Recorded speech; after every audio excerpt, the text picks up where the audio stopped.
عنه قال قال رسول الله صلى الله عليه وسلم জায়েদ ইবনে খালিদ আল জুহানী রাদিয়াল্লাহু আনহু বলছেন রাসূলুল্লাহ সাল্লাল্লাহু আলাইহি ওয়াসাল্লাম বলেছেন মান সাল্লা সাজদাতাইন লা ইয়াসু ফিহিমা, যেই ব্যক্তি দুই রাকাত সালাত আদায় করবে লা ইয়াসু ফিহিমা, এবং এই দুই রাকাত সালাতের মধ্যে কোনো ভুল ত্রুটি করবে না। মান সাল্লা সাজদাতাইন, যেই লোক মাত্র দুই রাকাত সালাত আদায় করবে লা ইয়াসু ফিহিমা, আর এই দুই রাকাত সালাতের মধ্যে কোনো ত্রুটি করবে না, কোনো ভুল করবে না, একনিষ্ঠভাবে শুদ্ধভাবে দুই রাকাত সালাত আদায় করবে। গফরাল্লাহু মা তাকাদ্দামা মিন যামবি, তার অতীতে যত পাপ রয়েছে সব পাপকে আল্লাহ ক্ষমা করে দিবেন। যে হাদিসটি পাওয়া যাবে মুসনাদে আহমদের মধ্যে 21737 নম্বর হাদিস, মেশকাতের মধ্যে পাওয়া যাবে 577 নম্বর হাদিস। মুহাক্কিকগণ হাদিসটিকে সহিহ বলে উল্লেখ করেছেন।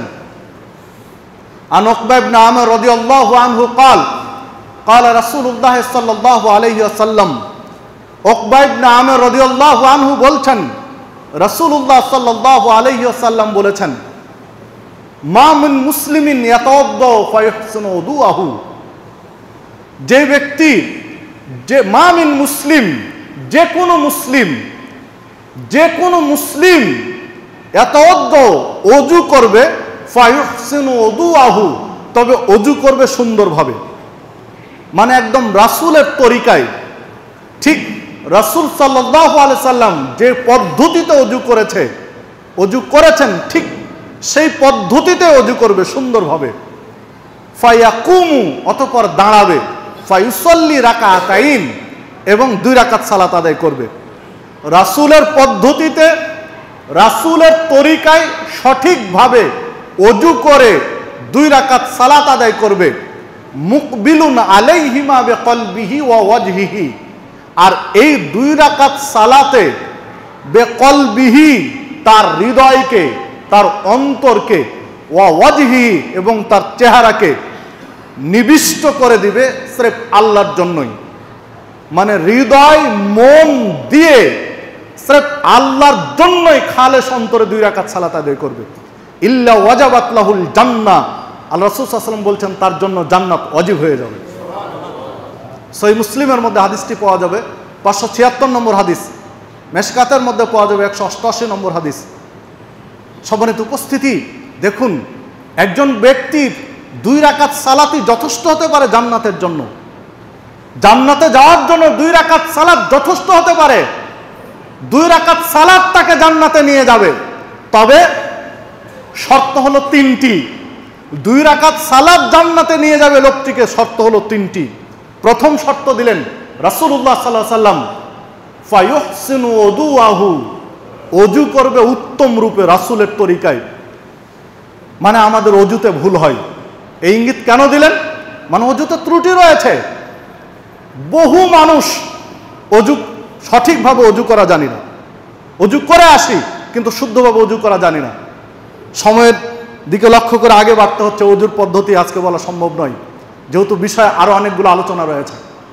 দেখুন, ওযু করতে গিয়ে যখন আমি কুলি করব, যেই চুল্লু পানি নিয়েছি ওই পানির কিছু অংশ যাবে নাকে, কিছু অংশ যাবে মুখে, মানে এক চুল্লু পানিরই অংশ যাবে নাকে এবং মুখে একবারেই। সহিহ বুখারী হাদিস মিন কাফফাতিন ওয়াহিদা, মানে এক কাফফা মানে চুল্লু, মানে এক চুল্লুই পানিতে নাক এবং মুখ হবে। অধিকাংশ মানুষ কুলি করি একবারের পানিতে, নাকে দেয় আরেকবার পানি নিয়ে, মানে কুলি করছি একবার পানি নিয়ে, নাকে দিচ্ছি আরেকবার পানি নিয়ে, তাহলে ফায়ুহসিনু উযুহু হচ্ছে না, সুন্দর ওযু হচ্ছে না, রাসূলের তরিকায় ওযু হচ্ছে না। প্রথম শর্তই বাতিল। আপনার এই দুই রাকাত সালাত কিভাবে আপনাকে জান্নাতে নিয়ে যাবে? রাসূল যে প্রথম শর্ত দিলেন যে সুন্দরভাবে ওযু করবে, মানে রাসূলের তরিকায় ওযু করবে। রাসূল বললেন মিন কাফফাতিন ওয়াহিদা, নাকে এবং মুখে পানি দিবে, এক চুল্লুই পানি, যার কিছু অংশ নাকে যাবে, কিছু অংশ মুখে। আপনার কাছে অবাস্তব মনে হতে পারে, আপনি প্র্যাকটিস করেন, কয়েকদিন খেয়াল করেন, দেখেন আপনিও পারছেন যে কিছু নাকে যাচ্ছে, কিছু মুখে যাচ্ছে এক পানিতেই। অজুতে গিয়ে ভুল করলাম, আবার অজু করতে গিয়ে কেউ ঘাড় মাসাহ করছি, যেটা স্পষ্ট বিদআত, বিশুদ্ধ কোনো হাদিস নেই যা প্রমাণে। তাহলে অজু করতে গিয়ে আপনার আমার ভুল হচ্ছে। অজু করতে গিয়ে কত আকীদা মুসলিমদের মধ্যে চালু রয়েছে। অনেকেই মনে করি অজু করতে গিয়ে কথা বলা যাবে না। চারজন ফেরেশতা চারটা রুমাল ধরে আছে, একটা কথা বললে এক কোণা ছেড়ে দিল রুমাল, আর একটা কথা বলে আর এক কোণা ছেড়ে দিল। কত কথা মানুষের মধ্যে। হ্যাঁ, অজু করতে গিয়ে অহেতুক কথা বলা উচিত নয়। অজু করবেন আপনি অযথা গল্পে লিপ্ত হবেন, এটা দরকার নেই। প্রয়োজন আছে আপনি বলুন কথা। ফেরেশতা রুমালও ধরে নেই, রুমাল ছেড়েও দিয়ে চলে যাবে না। সম্মানিত উপস্থিতি, এই ধরনের নানান সমস্যা অজুর মধ্যেও আমাদের রয়েছে। রাসূল প্রথম শর্ত দিলেন অজু হবে সুন্দরভাবে, আর দ্বিতীয় শর্ত দিলেন মুকবিলুন আলাইহিমা বিকলবিহি, তার হৃদয়টা পুরো ঝুঁকে দিবে আল্লাহর জন্য, মানে হৃদয় থেকে পড়বে। ওয়া ওয়াজহিহি, এবং চেহারাও ঝুঁকে দিবে আল্লাহর দিকেই। তিনটা শর্ত দিলেন।